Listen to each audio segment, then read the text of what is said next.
James Davis, welcome to the Share Chair. Thank you for having me on.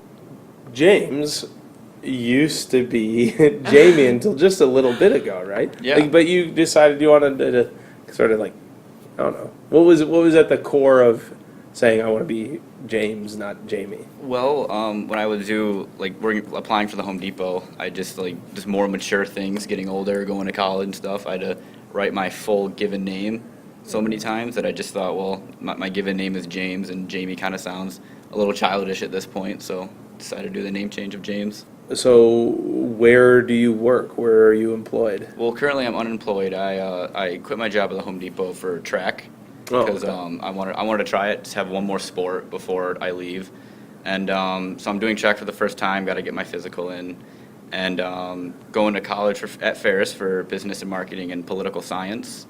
I hope to become a kind of a politician a little bit if my business degree doesn't work out. Yeah, so why? What interests you about that? Well, I like to argue a lot. I'm in speech and debate for that reason. And my mom and I argue a lot, and she says I've just been like a born salesman. Like as a kid, I'd always say, "Can we go here?" And I would like describe whatever I wanted to get, really like in depth detail. And she just said, "You're just a born salesman." When you think about politics, what draws you to that? It's just like I don't know. It was a sudden change. Like I wasn't that into politics, not that into the news, but like with this recent debate, like the candidates, these candidates of this year have just kind of like really sparked my political interest because I believe that I believe in the American dream. You work hard and you work for what you work to get what you want. Like I believe that. I don't believe in like just getting it all handed to you and not really working at all. Mm-hmm. So I would say I'm like a Republican. Like my parents have kind of influenced it a little bit, but it's more so my choice because I used to like not care, and then all these politicians that are out there like Donald Trump, Rubio, Cruz, Bernie, and Hillary, I've kind of paid attention a little bit more into it. And lecture last trimester really got me into politics. I guess like when I started working a lot, over the summer, I worked at JW's Food and Spirits, and I would read my pay stub and just like the taxes taken away from it. Like I just thought it was just like a lot.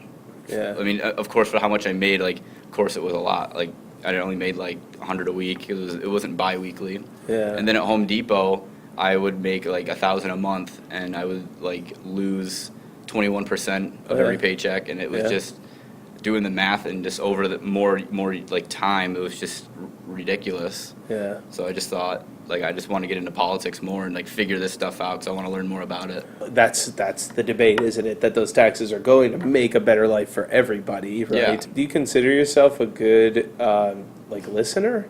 I mean, because I always think about politics, the way I'm hearing politics now, it doesn't feel like a lot of listening is happening. It's not like I just follow the trend like a lot of people are doing. Like people say like Trump is just like Hitler when like he's not even remotely close. Just some of the things he says aren't the smartest. Like he could reword things a little better. People say when they like Bernie Sanders, I feel like the only reason they like him is the free college idea when they don't really economically know how that would like impact the economy. Yeah. Because like it works in Switzerland because they don't have a military, and we have a military and all these other things that we have to pay for. And so like if we were to have free college, like it would make the most sense to raise taxes to like over 50%, and then you would only have like half your paycheck left, and then the value of the dollar would just decrease, and then inflation would increase. So like prices would just skyrocket. Like a little bag of Doritos that's like 99 cents would be like $4. Do you think that's a reality, or do you think? Yeah, I think that's like that would make the most economic sense. Like that would have to happen in order to keep money flowing. Yeah. How did you land though on Ferris over any other school? Well, it was a decision between Central and Ferris because Central and Mount Pleasant had a Home Depot, and I could have transferred over there and worked there a little bit, but it didn't have the best degree for business. Ferris is one of the greatest business colleges in the state of Michigan. Yeah. And I really just wanted to go. That was my first pick. Now, when you were in my class, and one of the reasons I think you're even here to talk about is that you've worked through, you're continuing to work through ADD. ADHD. ADHD is attention deficit hyper disorder, and what it is you have trouble controlling your like hyperness, like you're really like hyperactive all the time. So it's kind of hard to, like, you're bouncing off the walls, and you have a very hard time focusing. And I was diagnosed at 6 years old because when I went to my daycare center, my daycare provider, I was like always hyper, and she said that I need to get medicated or I think I have ADHD. And so I went to go, and I was diagnosed, and of course I had it, but I had it really bad as a little kid. My hyperness was ridiculous. I would like be up really late, and I couldn't help it. It was just who I was. I was just full of energy. And then in my schoolwork, I noticed that like they said I was struggling a lot, and so we put me on Adderall, which ADHD medication is a speed stimulant. So when you take the meds, it's a bunch of caffeine that just rushes to your brain, and it just calms you down.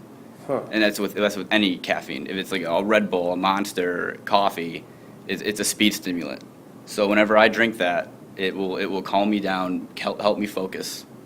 You can rile yourself up if the atmosphere is riled up. Okay. Like if I was in class and I say I had a Red Bull and it was really hyper in here and I was talking with my friends, then yeah, I'd probably be a little noisy, a little hard to calm down. But once the room calmed down, I would start to calm down. Have you learned other traits that help you to calm down, or? Well, I don't know if you've noticed, when I was in class, like for a while, the beginning of the school year, I didn't take my meds because I wanted to do the military, and I had to be off my meds for 6 months to a year. Okay. And my grades were kind of struggling a little bit because I would be really hyper, and my focus would be absolutely terrible. And if you noticed when I was in your class, I'd always kind of touch something. Okay. Or I'd always like fling my pencil, or I'd make some type of noise or a musical beat. Okay. That would always calm me down. Like touching something, doing anything with my hands would take my brain off it. Because what it is, it's like a transition. Because my attention span is 10 minutes without my medication, and then I will start to like daydream or wander. If there's no transition into a new thing, then I can't stay focused. So like an action movie, I'm like really attentive to those because there's a new transition like every few minutes. So it's very easy for me to like stay engaged, stay focused. But in school, if it was like math and the teacher's just sitting up there writing numbers, in 10 minutes I'll just get bored and like put my head down or think of something else, and then I struggle in class. With the medication, it makes me want to like pay attention and listen. Where did you get comfortable talking about your ADHD and medication, and like how are you comfortable being here today to talk about it? It was actually when we did our personal narrative first trimester. That was when I got comfortable talking about ADHD, because before I'd always taking my pill, I hated it because it changed my personality. I wouldn't talk. I was just really calm, and like my friends noticed it and they said, we don't like it when you're on your meds. And it's like, well, I can't help it. And so I felt like special, like a special ed student, because I had to take these meds, and I was always like, in elementary school, I always had like teacher help, one-on-one help. I had a little tutor with me, and I didn't like it. I wanted to be normal, like be with the rest of the class. When we did our personal narrative, I realized like this is who I am. This is like a gift to me. I'm accepting it as a gift, and I enjoy having like ADHD because it's my personality. It's like brings me out. So saying that, but it helps you focus. You get better grades. So how do you balance the two? That's been my biggest struggle, because when I wasn't on them for 6 months, it was very hard to find that balance, and I still haven't found it. Mm-hmm. So what I do now is I don't take them for the first half of the day because it's not extended release. An extended release means it can last the entire day, and non-extended means it lasts for a few hours and then you got to retake it. So the beginning of the day, I'm not on them because I have speech and debate, band, and then digital photography, so I don't really need to focus that much. And then after lunch, I take them, and then I just go through the rest of the day. What I do is I kind of made it up myself. What's called booming, where my brain will just kind of shoot many things at each other. And we could be talking about sports, and then something will pop in my head, or like a drop of a pencil will go off, and then I'll immediately turn my head and I'll start talking about like the sound of the pencil.